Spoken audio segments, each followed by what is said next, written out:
kalau saya memiliki kewarganegaraan Jerman, tidak berarti saya ini merasa jadi bangsa Jerman. No way. Anda tidak bersalah. Seumpama pun PKI betul bersalah, Anda semua tidak bersalah.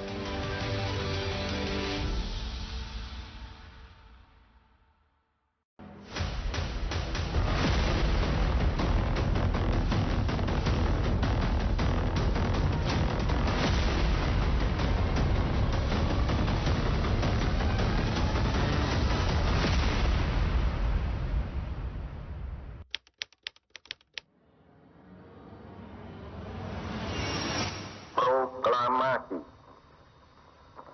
Kami, bangsa Indonesia, dengan ini menyatakan kemerdekaan Indonesia.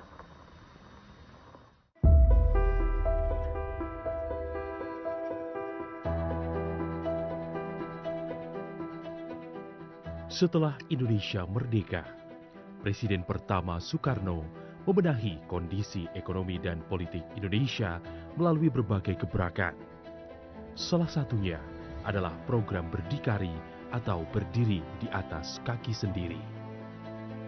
Konsep berdikari telah diterapkan Soekarno dalam rencana pembangunan semesta pada tahun 1961.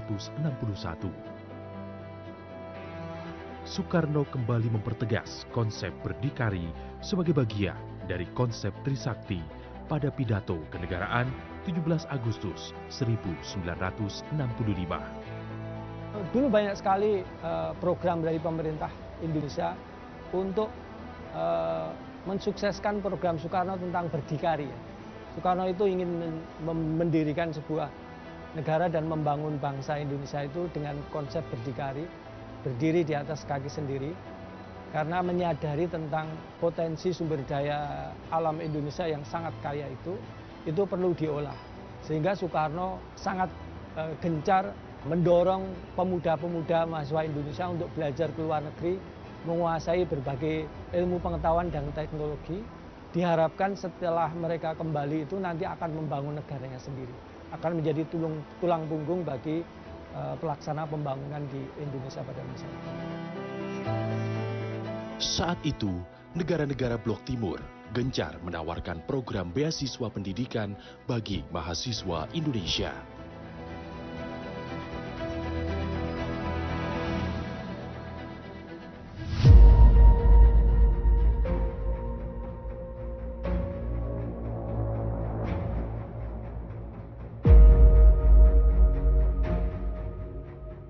Tragedi ini turut berdampak terhadap para mahasiswa yang mendapatkan beasiswa pendidikan ke luar negeri dari Presiden Soekarno.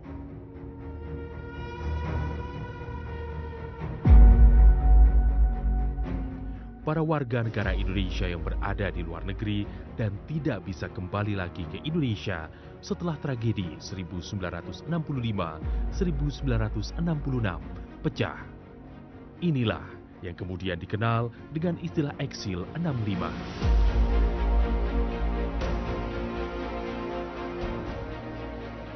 Jadi eksil itu mungkin dari kata Inggris exile ya, yang artinya pengasingan gitu.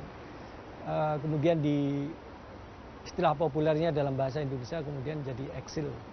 Nah, eksil ini merujuk pada orang-orang Indonesia yang karena alasan tertentu tidak bisa pulang ke negerinya kembali.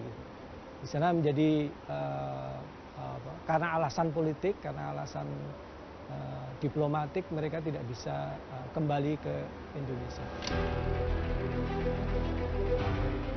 Eksil 65 identik atau lebih dikenal sebagai para mahasiswa yang dikirim ke luar negeri sebelum tragedi 65 terjadi. Namun sebenarnya para korban eksil 65 terdiri dari beberapa golongan.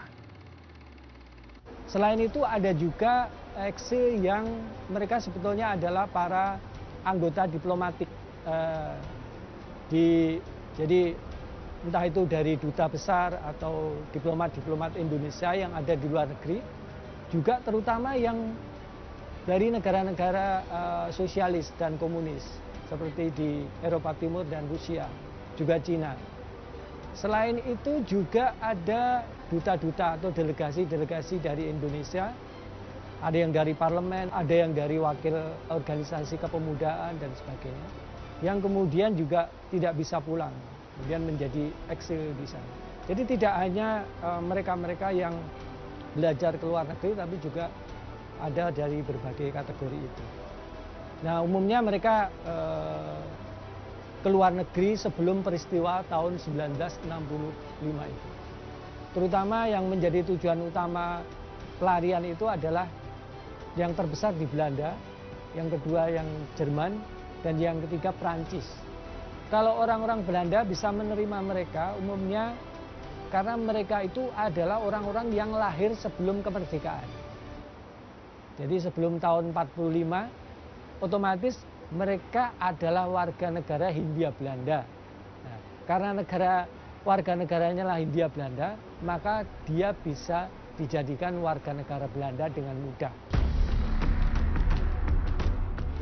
Kala itu, mereka diberikan dua pilihan, mengutuk Soekarno atau mendukung Soeharto.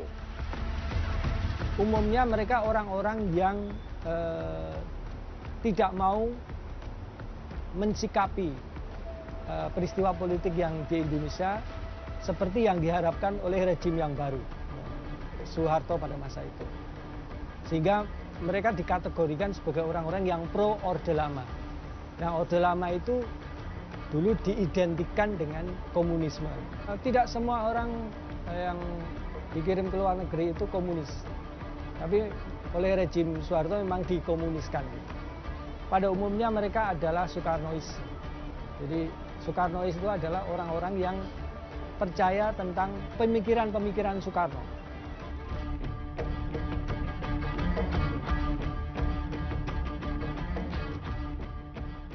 Para mahasiswa yang tidak menjatuhkan dukungan terhadap pemerintahan Soeharto harus menghadapi kenyataan paspor mereka dicabut. Sehingga mereka kehilangan status kewarganegaraan atau dinyatakan stateless.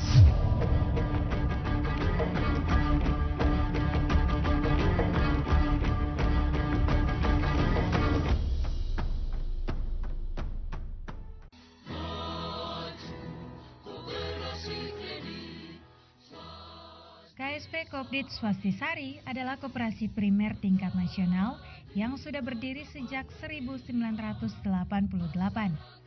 Kantor pusat KSP Kopdit Swastisari terletak di Jalan Sumatera nomor 30C, Kelurahan Fatu Besi, Start A, Kota Kupang.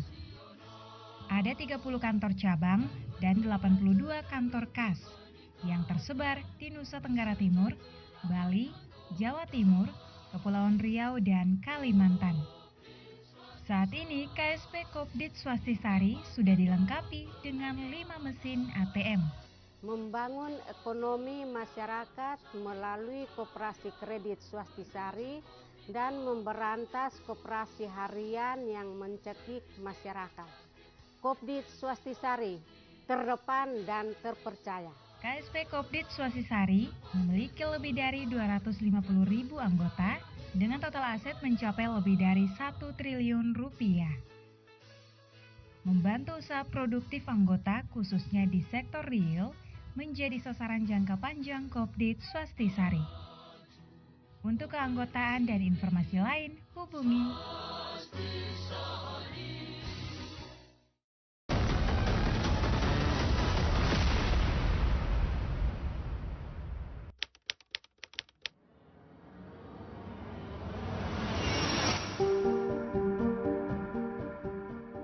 Sri Tunruang atau kerap dipanggil Ning adalah korban eksil 65. Melalui wawancara secara daring, Sri mengenang saat dia pertama kali dikirim belajar ke salah satu negara di Eropa Timur oleh Soekarno pada bulan Oktober 1963 saat usianya masih 21 tahun. Hidup sebagai korban eksil perempuan dengan citra negatif yang dibentuk oleh Orde Baru tentunya bukanlah hal yang mudah untuk Sri hadapi. Saat ini Sri tinggal di Jerman. Pada saat tembok itu merapat selalu akan ada celah sehingga sinar masuk dan gelap itu tidak menjadi kelam. Hampir semua perempuan itu mau bercerita, penyintas perempuan di luar negeri, tapi mereka kalau di film itu masih gamang. Ketika ditanya kenapa para perempuan itu pada nggak mau, yaitu termasuk saya pribadi, karena kita perempuan itu dalam proses kehidupan yang seperti ini, yang berat ini, selalu berusaha mencari celah. Ya, dan kita sangat appreciate celah ini.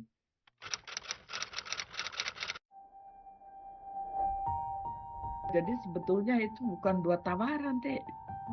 Cuma 1 tawaran. To be or not to be.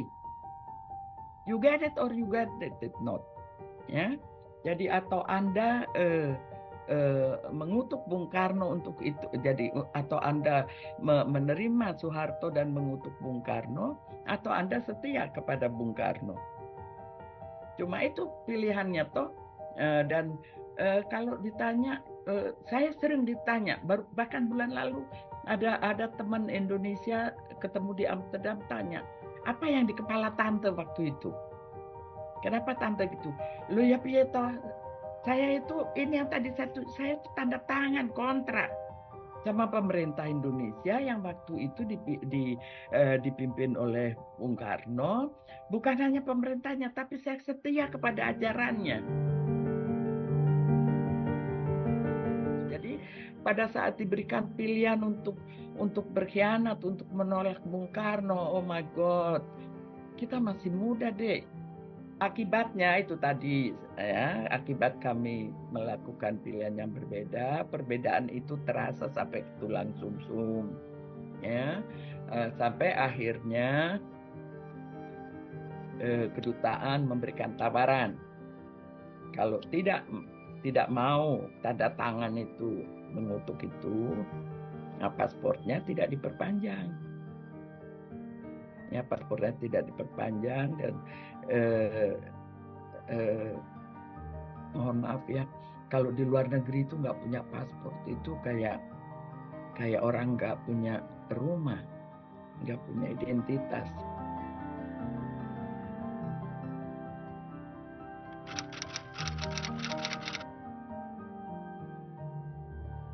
Jadi tidak punya paspor, tidak punya kewarganegaraan, tidak punya hak hukum.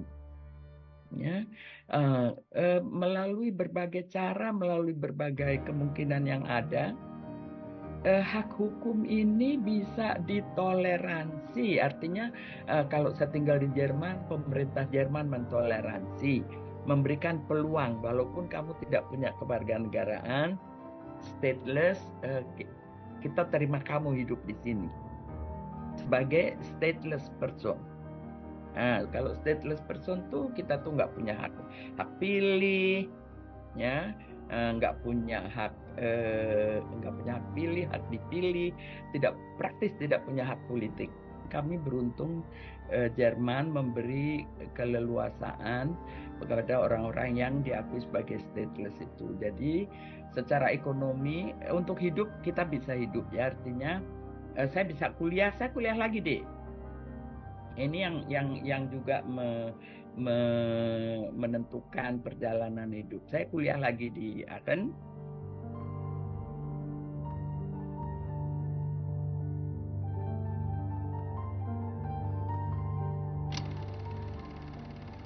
Selama 32 tahun, Sri dinyatakan stateless. Hingga akhirnya ia memutuskan mengambil kewarganegaraan Jerman.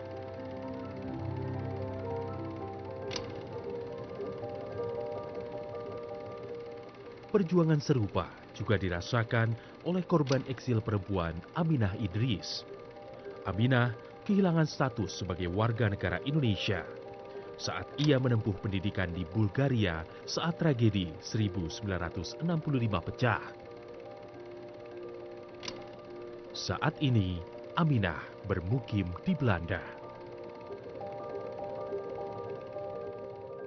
kami mahasiswa itu terus sering kali dipanggil kami ke kedutaan, tapi kami sama sekali tidak ada yang kami lah beberapa orang itu tidak mau menandatangani pernyataan tersebut.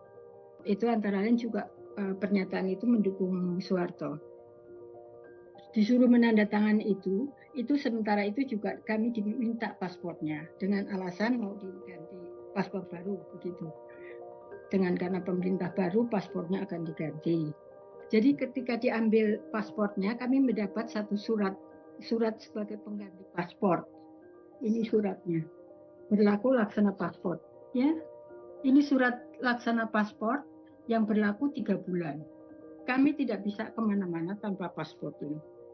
Jadi tanpa paspor. Jadi sejak itulah itu tertanggal 1 September 66. Jadi sejak itulah kami tidak punya kewarganegaraan.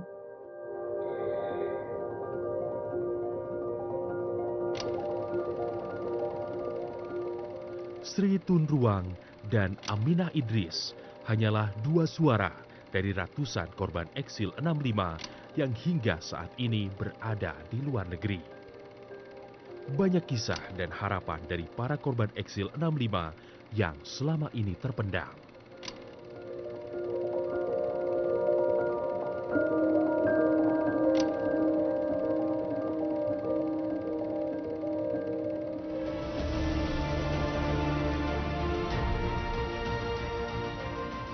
Pada tahun 2023, Presiden Joko Widodo mengeluarkan pernyataan mengenai pengakuan pelanggaran hak asasi manusia terhadap 12 kasus.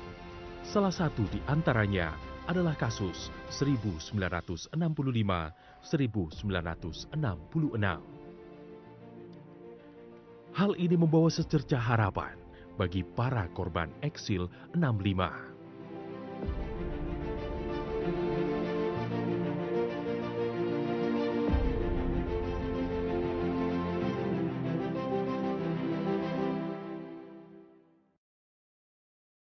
Masyarakat NTT, Pilkada 27 November 2024 sudah dekat. Kita semua pilih dan coblos pasangan nomor 3, Simon dan Adrianus. Sebelum ke TPS, pastikan sudah membawa surat C pemberitahuan dan KTP. Buka surat suara, lalu coblos nomor 3, Simon dan Adrianus. Ingat siaga, mewujudkan masyarakat NTT bermartabat maju mandiri, adil dan berkelanjutan menuju Indonesia Emas tahun 2045.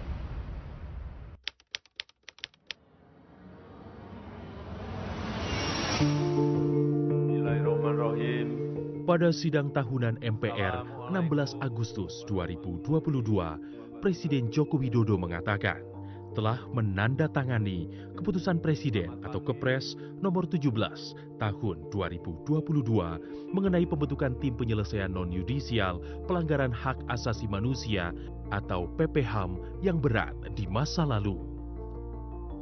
Tim PPHAM kemudian melakukan penyelidikan ulang dan verifikasi terhadap hasil penyelidikan yang dilakukan Komnas HAM.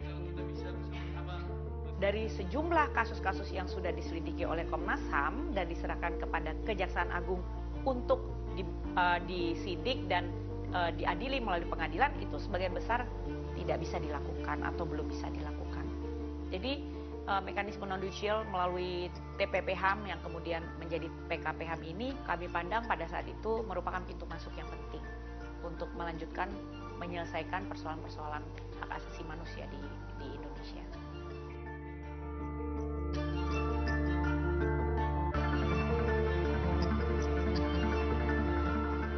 Terus kita juga menganjurkan kepada pemerintah juga bahwa kasus-kasus eksil itu bisa diselesaikan ya, diadukan.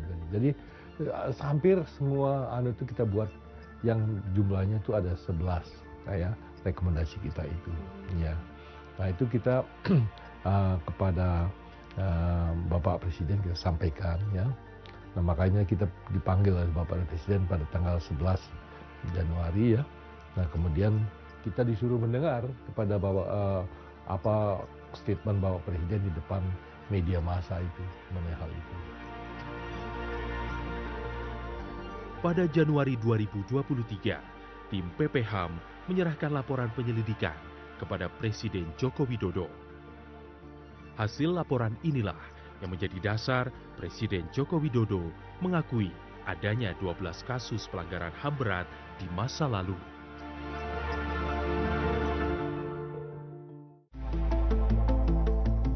Pada 15 Maret 2023, Presiden Joko Widodo mengeluarkan keputusan Presiden nomor 4 tahun 2023 tentang tim pemantau pelaksanaan rekomendasi penyelesaian non-yudisial pelanggaran hak asasi manusia atau HAM yang berat dan instruksi Presiden atau Inpres nomor 2 tahun 2023 tentang pelaksanaan rekomendasi penyelesaian non-yudisial pelanggaran hak asasi manusia atau HAM yang berat.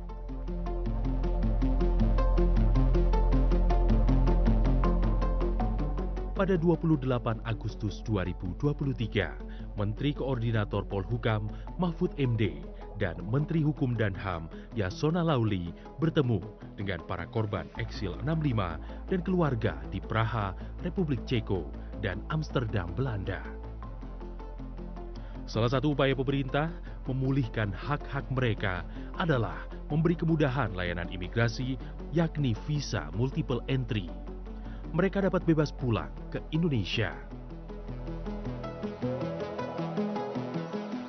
Karena yang diperhatikan korbannya, maka eksil itu lalu mendapat pintu untuk pulang. Nah, kita datangi mereka. Siapa yang mau pulang, pulang. Anda tidak bersalah. Seumpama pun PKI betul bersalah, Anda semua tidak bersalah karena Anda tidak terlibat kan gitu. Oleh sebab itu mau pulang, kita kasih surat dari Menkumham, dan surat dari Menkumham itu berlaku selamanya karena isinya siapapun yang mau pulang kan gitu. Cuma masalahnya sekarang mereka itu pada tua-tua. Ini kan tahun 65, udah 60 tahun kan. Sudah pada tua sehingga kalau mau pulang tuh ngajak istrinya, anaknya. Problem pertama. Problem yang kedua, mereka asetnya udah enggak ada di sini. Keluarganya sudah tidak ada. Tapi bagi siapapun yang ingin pulang sampai sekarang ya masih berlaku. Itu kan prosedurnya mudah aja. Datang ke Kedubes, saya eksil, ini buktinya, paspor saya dirampas tahun sekian, udah nanti diberikan, difasilitasi pulang. Gitu. Pengakuan pemerintah kemarin itu yang dari Pak Jokowi itu merupakan satu langkah pertama. Ya, melalui PPHAM masalah-masalah pelanggaran HAM lebih terbuka. Sekarang orang lebih leluasa. Itu arti buat saya ya. Itu suatu langkah pertama. Apakah itu mengubah kehidupan saya secara keseluruhan? Pada pokoknya tidak. Artinya dia mempermudah. Ya, dia mempermudah. Sekarang saya kalau pulang, saya nggak usah ngantri visa on arrival, saya bisa keluar masuk. Dan sekarang melalui PPHAM kemarin, implementasi PPHAM yang pertama, saya bisa dapat KITAS. Ya, dapat KITAS. Melalui KITAS ini saya bisa buka account, bisa buka rekening. Dulu tuh susah loh buka rekening di Indonesia. Ini sekarang ada kemungkinan. Tapi saya tidak ingin berhenti di situ saja. Pengungkapan kebenaran sudah mulai, antara lain itu ya dengan gerakan-gerakan dilakukan PPHAM itu. Kan itu suatu kebenaran yang diungkap bahwa ternyata di luar negeri masih banyak korban 65. Itu kan juga suatu kebenaran dan pemerintah sudah mulai oke, mau diapain.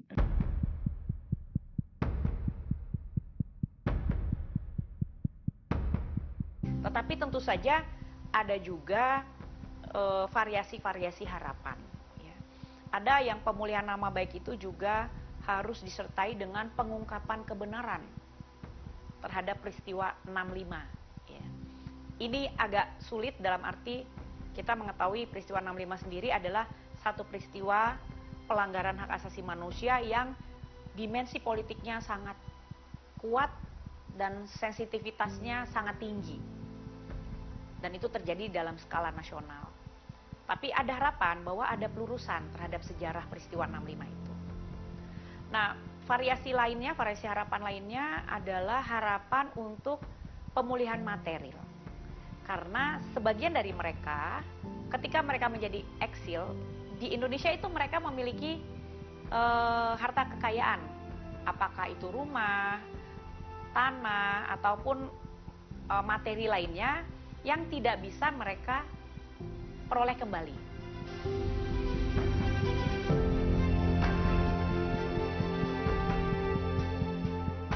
Ya, satu langkah yang sudah baik, gitu, satu niat negara yang baik untuk memulihkan warga negaranya, jangan sampai terpotong lagi.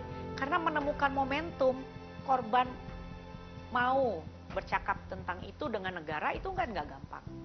Ya, saya Komnas HAM tentu berharap pemerintah akan melanjutkan upaya yang sudah dimulai oleh Presiden Jokowi di tahun 2022-2023 sekarang, dan juga kami berharap pemerintahan selanjutnya juga akan melanjutkan upaya-upaya itu.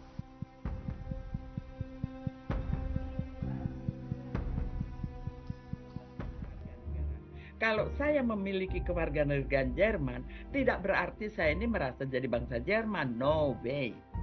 Cuma saya sekarang terikat pada undang-undang negara Jerman. Ya, jadi itu. Sedangkan masalah kebangsaan itu enggak berubah.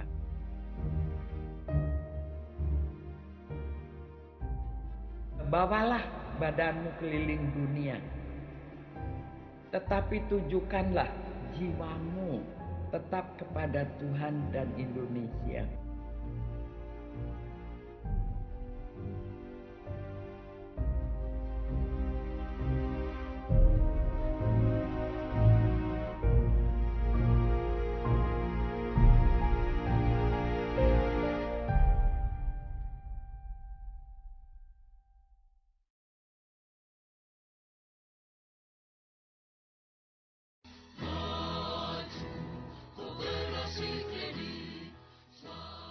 KSP Kopdit Swastisari adalah koperasi primer tingkat nasional yang sudah berdiri sejak 1908.